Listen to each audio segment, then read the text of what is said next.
So in the last lecture, we have discussed about how different types of data has been displayed and how Java program can be used to read different types of input by using data input streams. And we have also discussed about different types of streams which are available in Java, like file streams, which is used to read content from file, and buffered input stream that is used to club into several bytes of data together. And there is again data input stream that is tailored end that makes that clubs the data, the bytes of data that is read from the console into the specific data type, like integer, bytes, short, long, double, string, like that. So this is a summary of a brief summary of what we have seen so far in this basic IO in Java. And what is the problem of using the data input stream, that will be discussed in the very next part of the video. And we will go slowly through the scanner classes, why it came into existence, what are the types of methods is available in scanner class, and how to be used again into a program, and which is followed by an interesting aspect of giving input to Java method dynamically, and there closes and there ends the Java IO part actually, and which is followed by the other abstraction type topics of Java in the next parts as well.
Yeah, this time we are going to use the same program that we have used to explain the data stream actually in the last video also.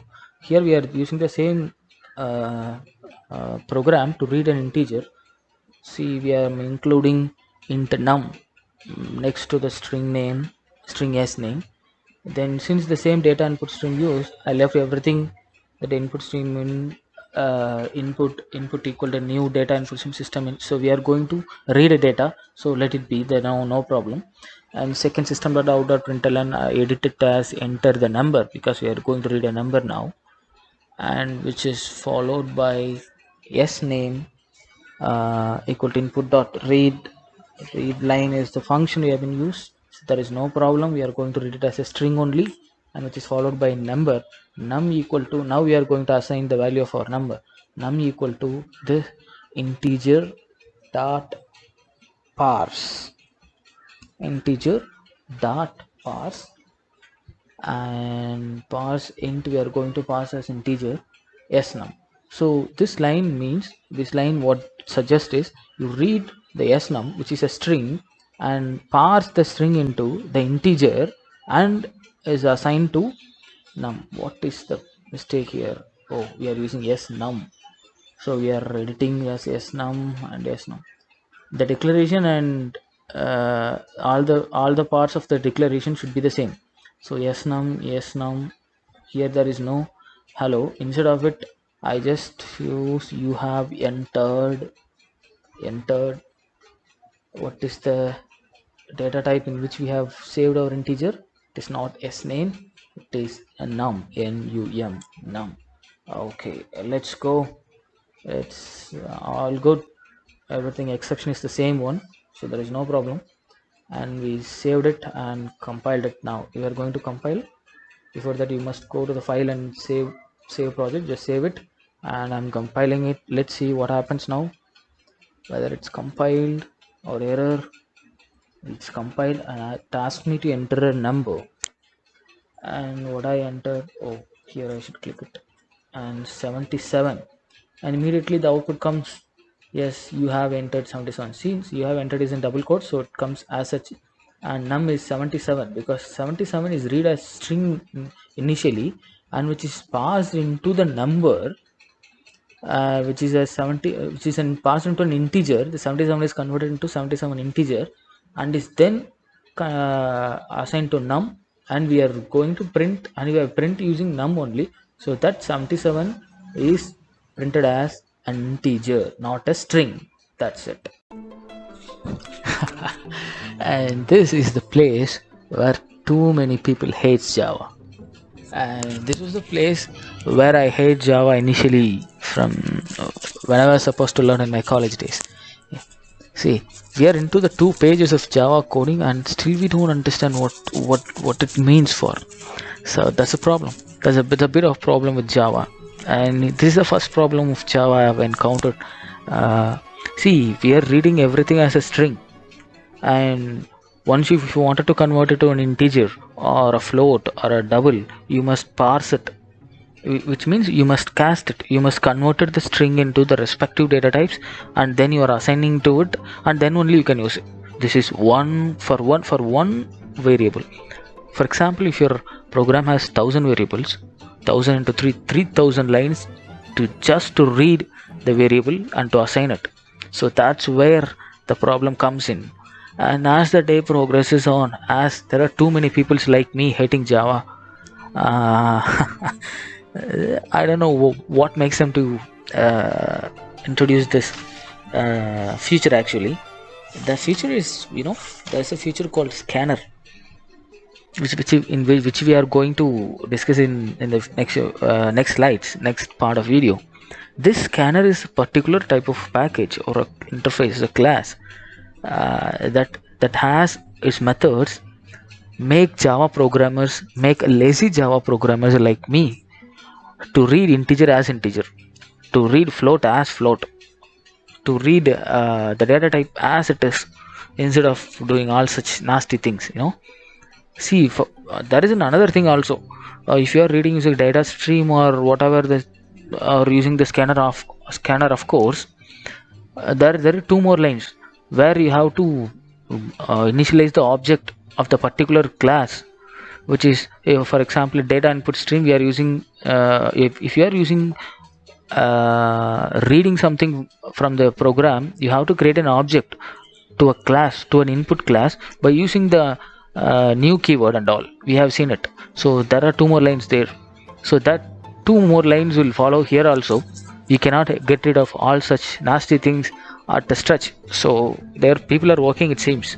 So hopefully in next 2 years it will be simplified as soon as much as so on this moment of time, to get rid of such hectic coding, we are getting into the scanner class, which makes 3 lines as a single line.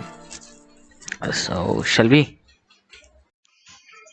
And these are some of the methods which are available under scanner class actually. And trust me, this is the most simplest form you can read data, you can read input in a Java program. So the scanner has methods like nextInt, which is used to read an integer, and nextDouble, which is used to read a double value, and float similarly to that of long, short, and there is something called next itself. It doesn't has anything, so which means it is used to read a string value, which means I don't want to do anything. Please don't do anything. Just read as it is, because by default it is string only. So there is no need to convert it. So that is what does it mean.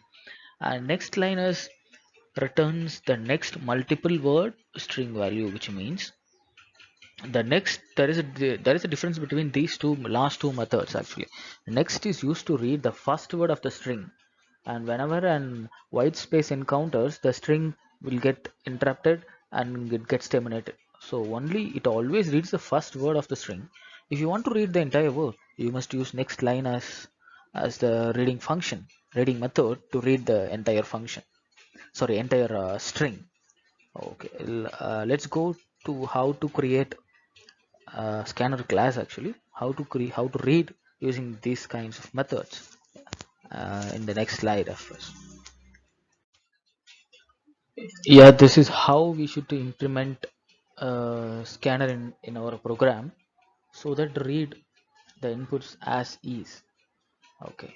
The first thing is you should import scanner class. Whatever the class you have been using, you must import the appropriate package. I'm insisting it again and again. Since we are doing in IDE, IDE take care of it. But where in case of if you are using in a native program using command line, you must include it, or else it will not work. It prompts an error. Okay.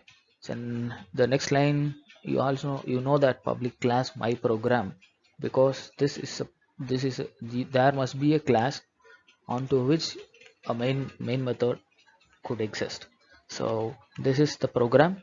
This is the class in which the main function has been existed. So what did you infer from this? So this program has been saved under the name myprogram.java. So this is what you infer from here.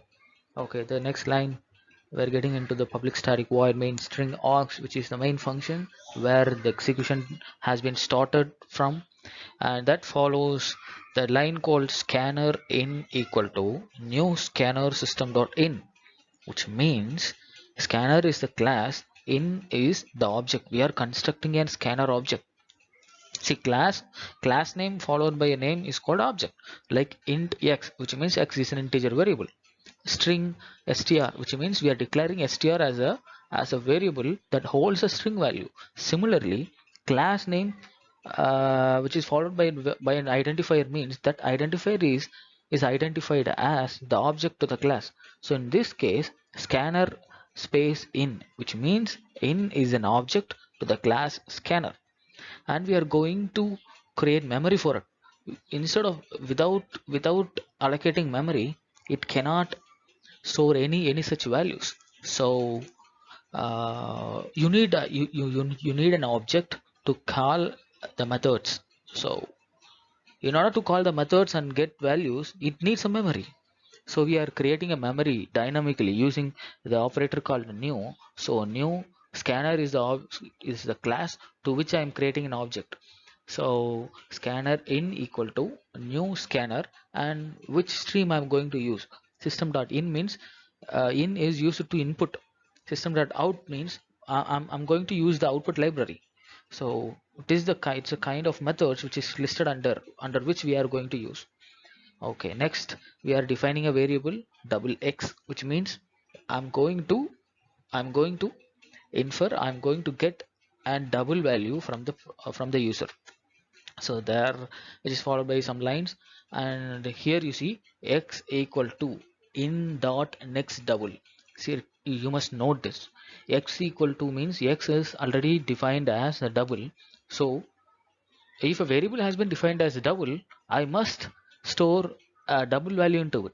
So I'm using the scanner object in to call the appropriate method that calls that inputs uh, a double value, which is next double, that we have seen in the last section of video. You can previously go back and see the list of methods available. You can select it from with respect to the type of data you're getting, you want to scan, you want to get as an input. So that's where, since I'm using double, I'm using the next double here. If you are using a character, if you are using an int, you can use next int similarly and accordingly.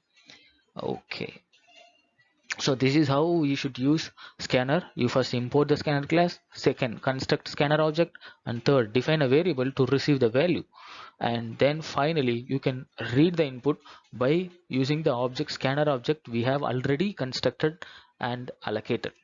There ends, and that's it. And yeah, here is an example of using the scanner class. Actually, you see, The first line is import java.util.scanner. Scanner is a class which has been defined and declared and defined under util. So util is the package. So the native package is java.lang, java.language.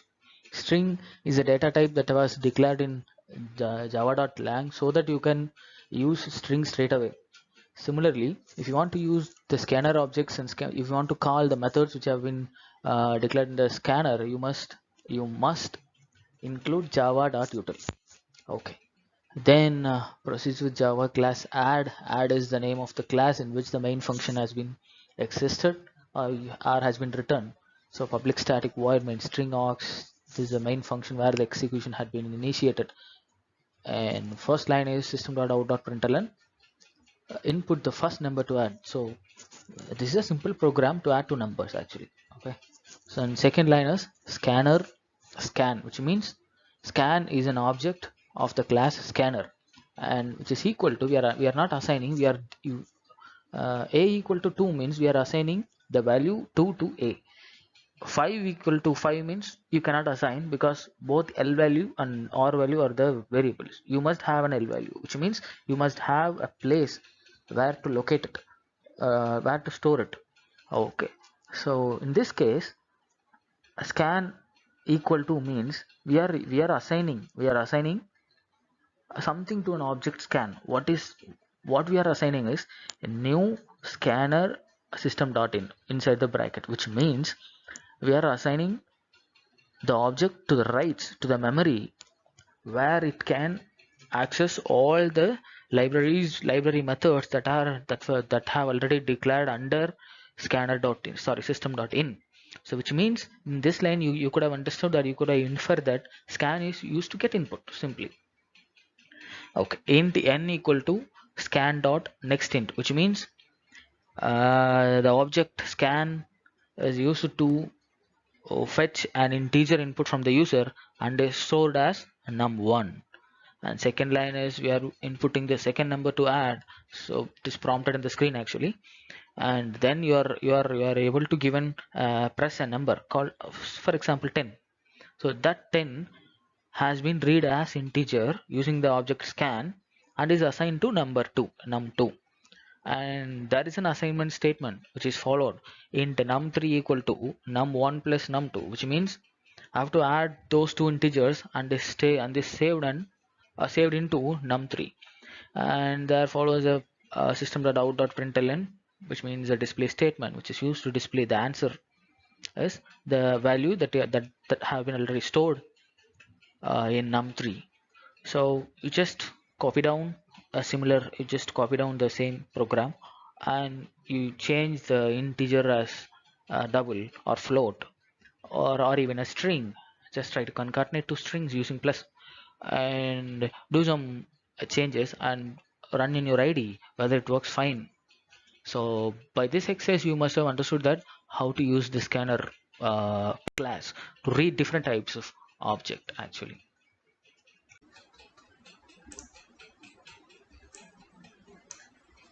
So here you just see why the uh, why the program is not executed. What is the error? Did you deduce it? What could be the error? See, there is no compilation error, but similarly we also don't get the output also. So let's copy this and copy and going to the desktop. Yeah, here I'm opening a text document. Here you see the text document and I'm opening it. Yeah, I just paste it and save as, what is the file name? Main. Okay, main and all files main dot java. That's it, it's done. And going to the command prompt,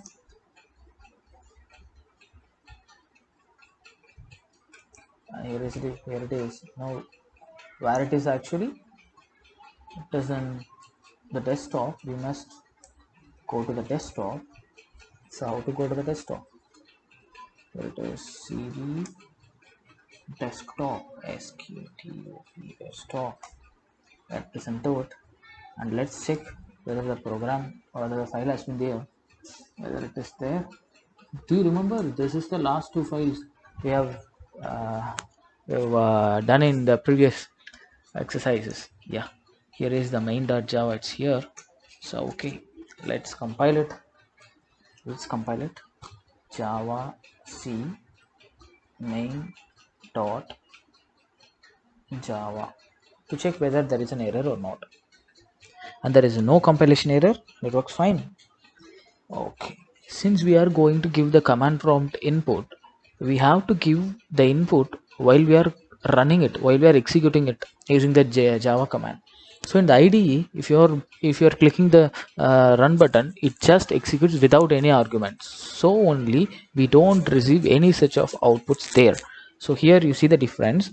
I'm going to give the input over here, like you see, Java main, main. So if I enter here, there will be no output.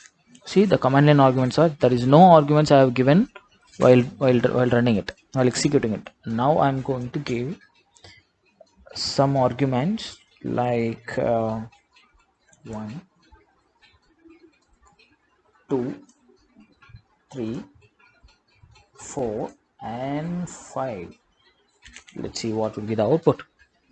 You see here, command line arguments are, I have given 5 arguments that will be saved in the string args from the arg0 to arg4. It will be stored, and all the 5 arguments get displayed here. So this is a very interesting way of giving input to the main function. Actually, like some other function, this is a very distinct part from C and C++. You cannot give any input to main function, whereas in C and C++, whereas in Java you can give your input, like while you calling it. See, here is, we are trying to execute it. While we are executing it, we are giving the input as 1, 2, 3, 4 and 5. You can give any type of input. Yeah.